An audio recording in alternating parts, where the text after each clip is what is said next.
So they look back at Dad in his pickup truck who's dropped them off. He rolls down that suburban street with his windows open. The Conservative Party of Canada deleted a campaign video shortly after sharing it, and I got the video. So I'm going to share this with you and discuss the clear reason, I think, as to why they deleted it. But their reason for deleting it, for me, isn't the reason that they should have deleted it. The reason to delete it is because this video is so goddamn bizarre. So first, credit here to Rachel Gilmore for bringing this to my attention on Twitter, saying ratioed hard and deleted. Tragic. Guess you could only go so hard on the hyper-nationalism before people notice something they couldn't quite, with a white, put their finger on before. Now, I don't even think this is, to be clear, I don't think this is the reason, even though the campaign is very white, but what's new? There's another clear reason as to why I believe that they deleted it. So that's how it looked before it was deleted. Tom here on YouTube posted it, so he was able to grab the video and share it. Let's watch this together. And it's easy to forget what home and hope look like. So let me paint the picture of school children, boys and girls, being welcomed by their teacher at the front of the school as they walk in to learn about reading. All right, I should pause there. So this is filmed in Serbia. You're gonna see the pattern here. A lot of the stock footage used, not from Canada. And it becomes incredibly weird because there's some footage where it's like, oh, our beautiful mountains, and they're not Canadian mountains. It's just stock footage from another country. So yeah, I got a lot of examples coming up here, but I think this is the main reason they deleted this video. Even though the reason to delete it is because, I mean, first look at this loser. Come on. This is who Pierre Poilievre is. You're not fooling anybody, guy. Like what? This makeover, and it's after years and years of, I think there are fair criticisms of Trudeau and being too polished, and his speeches are just mind-numbing at times.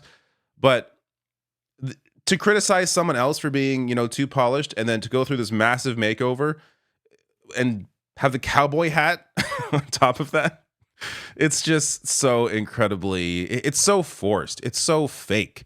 Like these people that complain about career politicians, Pierre Poilievre has been in Parliament since his early 20s, the only career he's ever known. So this makeover is not fooling anybody. Writing, arithmetic, and our proud history. Before walking in the door, though, they look back at Dad in his pickup truck who's dropped them off. He rolls down that suburban street with his window. Okay, that's from an American suburb, so filmed in the USA. So we're clear on that.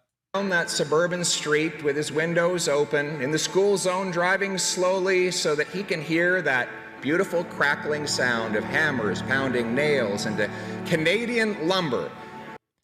Okay, before I even give context of the clip, his windows are down so we can hear hammers cracking nails into Canadian lumber. What the fuck are you talking about? This is this grandiose or verbose speech. It's just so over the top. It's so much. What is this? This is above and beyond a Trudeau speech. This is completely bizarre, written by like Hollywood script writers. It is so weird. This entire speech is so weird, and the way he attempts to connect all of these elements, like connect the father driving his kids to school, and then he hears the Canadian lumber being cracked or whatever the fuck. It's just it's so stupid. So this clip is from Slovenia. Like, come on. On newly built and affordable Canadian homes. When he gets to the gas station, he fills his tank with affordable. They couldn't fake this one. Petro-Canada. And lower taxed Canadian-made energy. He makes his way out into the countryside where he's going. Okay, this is from North Dakota. All right. To go and service a well, and he looks out his windows and sees those big, prestigious barley or canola fields, the combines out there doing their work, the cattle grazing on the country. I believe this is also not from. So this is from California. And, since you've already seen this, we'll get to the fighter jets. Fighter jets ain't Canadian either. Producing the best food from the best farmers anywhere on earth. And he looks up, and what does he see? He sees a brand new fighter jet. A brand new fighter jet. A brand new fighter jet from Russia. These are Russian fighter jets. If any of the clips caused them to pull this video down, this is probably the one. This is my general issue with this video isn't the stock footage. Like, yeah, it's funny that almost all this footage isn't from Canada, but that's a lot of trailers or campaign. Who cares? The real issue here is the speech is so weird. This is such a weird and inauthentic speech, and it doesn't help that the person giving it, looks like a cowboy when this is never how he's looked until recently. It's just so completely bizarre.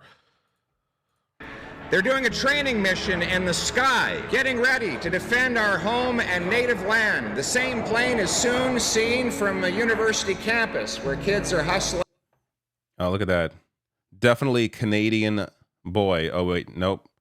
So this is from Ukraine, and they may have searched young, handsome Caucasian because it's part of the description. I'm not saying that maybe they just searched up confident, intelligent redhead. That's possible too. But it is interesting. Off to class, maybe a bit late, having just procrastinated on that university essay, knowing that when they get to class, they will have the chance to debate freely and fearlessly without worry of being censored. They do that already. This attempt to try and drum up culture war issues out of nothing is right out of the Trump playbook. And really not even Trump. This is a Republican playbook that Trump just latched onto. Because I cover a lot of American politics, obviously. Trump doesn't care about half this shit. He doesn't care about trans people, but he knows what activates his base, right? So this is the kind of shit he tries to drum up. And Pierre Poilievre is just doing the exact same thing with his campaign. Later in the day, that whole thing. Oh, yeah, this is from Tuscany, Italy, I believe. Where is it? There we go. Tuscany. Like, it's just a music. Of the student, that welder, the kids, moms and dads come together for a big family celebration because it's been 10 years since one of the adult kids in the family has been sober and overcome his drug addiction, and they gather around the... This I really can't stand. Shit like this.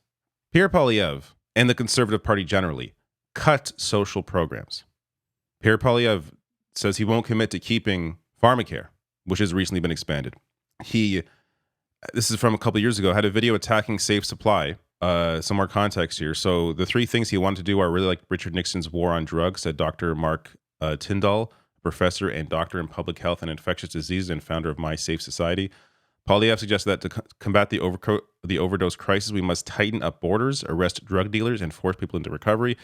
Tyndall, who previously worked on the downtown east side for over 25 years, said that this is the solution that is already being used. Quote, basically, that's still what we do outside of a few pilot programs and a few supervised injection sites. It's still a war on drugs where drugs are illegal. People who use them are arrested. And we spend a lot of money cracking down on distribution and dealers, including Border Patrol. So Pierre Poilievre at the time, this again, 2 years ago, fear-mongering this idea of safe supply and how it's, this is why everyone's addicted now, when this was just the beginning of implementing safe supply in BC. 2 years later, this year, landmark study finds prescribing opioids dramatically reduced deaths, overdoses for drug users in BC. So safe supply worked. Yet this is the exact thing that Pierre Poilievre wants to end. And here he is in this video claiming to be a leader that's going to represent a country where there are people, getting over drug addiction when it's the complete opposite. Table to have a big, beautiful dinner to celebrate. Some wonderful venison that was shot with totally legal. It's funny the crowd is laughing there because it's like, I don't, He must be speaking to conservatives during the speech. It's a bizarre moment to laugh at him, though. If I was there, I'd be laughing.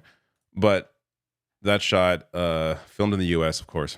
Canadian firearms, and they sit and they talk about their beautiful past, but even more so about their optimistic future.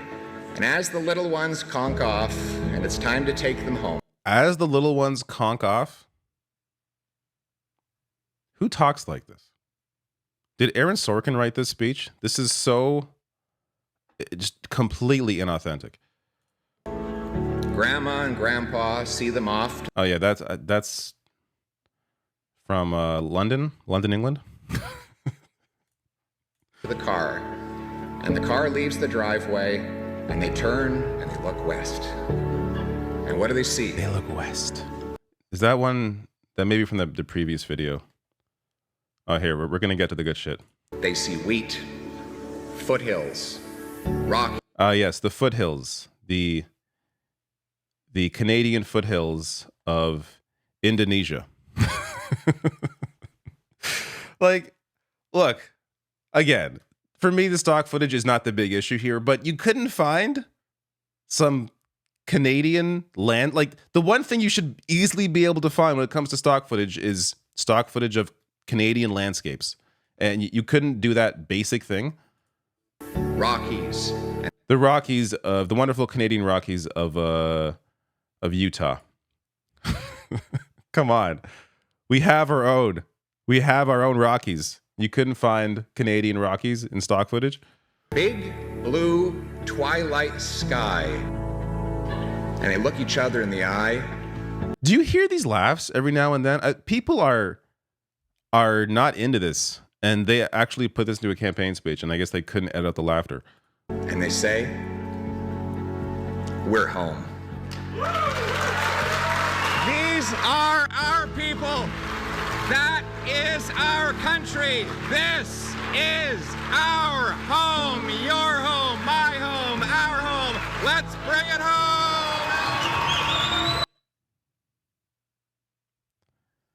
That was some shit. Completely embarrassing. Also worth noting, so much focus on the environment and how beautiful Canada is. Pierre Poilievre voted against the environment nearly 400 times. So over 20 years as MP, the Conservative leader voted against moving Canada closer to its climate targets while voting to weaken environmental safeguards. And one example of that is Bill C-38, also known as the Environmental Destruction Act, though it was actually called the Jobs, Growth, and Long-Term Prosperity Act because it was about giving everything away to corporations. So we're talking Canadian Environmental Protection Act undercut, Kyoto Protocol Implementation Act killed, Fisheries Act seriously weakened, Navigable Waters Protection Act hampered, Energy Board Act neutered, Species at Risk hamstrung, and it goes on and on and on and on. Canadian Oil and Gas Operations Act made more industry friendly. Again, everything here was done for the benefit of corporations. And this is a guy pretending to be, I'm for the people. It's the same act every time, yet it's the exact same party every single time. Don't fall for this bullshit. Pierre Poilievre this is a guy, oh, I care about freedoms. He voted against cannabis legalization. He voted against gay marriage. Freedoms. Just an incredibly dishonest campaign. It's one thing to just own who you are. Own the fact that you want to control people, that you want to be able to cut down on the ability for people to actually have real agency in their lives. You want to increase the power of massive corporations and industry. Just be honest with who you are, and people can judge for themselves if they like it or not. The issue is when you pretend to be something that you are not. When you clearly pretend to be something that you are not, like cowboy here, it comes off as this is a lot more fake than anything that Trudeau has put out. So just be honest. That's all I'm asking. But the reality is that he's not going to be honest. The parties can't be honest because if they're actually honest with what they are about, people are clearly not going to vote for that.